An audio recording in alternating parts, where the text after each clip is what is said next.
রংপুরের বুকে এক টুকরো পাকিস্তান, যেখানে হাজার হাজার উর্দুভাষী মানুষ বসবাস করছেন যুগের পর যুগ। বাংলাদেশে আটকে পড়া বিহারীদের সবচেয়ে বড় আবাসস্থল ঢাকার জেনেভা ক্যাম্প, চিটাগং এবং সৈয়দপুরের মতো জায়গাগুলোতে লক্ষ্য করা যায়। কিন্তু রংপুরেও কিছু কিছু জায়গায় তাদের দেখা মিলে। 1947-এ দেশভাগের পর অনেক বিহারি মুসলিম পূর্ব পাকিস্তান তথা এই বর্তমান বাংলাদেশে চলে আসে।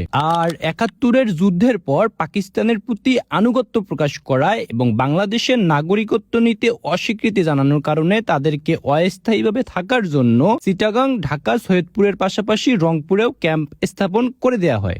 আর এই ক্যাম্পগুলোর একটি হচ্ছে রবার্টসনগঞ্জ বিহারি ক্যাম্প, যেখানে হাজার হাজার উর্দুভাষী মানুষ ছোট ছোট ঘিঞ্জি ঘরেই বসবাস করছেন কয়েক যুগ থেকেই। ছোট্ট একটি জায়গা, বেশ কিছু বসত বাড়ি, এক জায়গাতেই বসবাস করছেন পরিবারের সবাই মিলে। একই রুমে রান্না, একই রুমে থাকা। অলিগলির এই ক্যাম্পে এমন জায়গাও আছে যেখানে সূর্যের আলো পর্যন্ত পৌঁছায় না। এক দেশের মানুষ অন্য দেশে আটকা পড়ে গেলে কি যে কষ্ট, সেটা এখানে না আসলে বোঝা যায় না। যদিও বা বাংলাদেশের আদালত 2008 সালের 18 মে এক রায়ে ঘোষণা দেয় যে ক্যাম্পে বসবাসকারী উর্দুভাষী মানুষরাও বাংলাদেশের নাগরিক, কিন্তু বাস্তব জীবনে তাদের অনেক সমস্যা এবং অনেক কিছু থেকেই তারা বঞ্চিত। তারা বেশিরভাগই ইসলাম ধর্মের এবং সুন্নি মতাদর্শের। তারা সবাই কম বেশি ব্যবসা করেই তাদের জীবিকা নির্বাহ করে। ক্যাম্পের উর্দু ভাষা, পোশাক আশাক, খাবার এবং সংস্কৃতিতে পাকিস্তানের ছোঁয়া এতটাই ছিল যে এখানে আসার পর মনে হচ্ছিল যেন আমি পাকিস্তানে চলে এসেছি। আজকের মতো পাকিস্তান থেকে বাংলাদেশে ফিরে যাওয়া যাক। দেখা হচ্ছে বাংলাদেশের নতুন কোনো ভিডিওতে।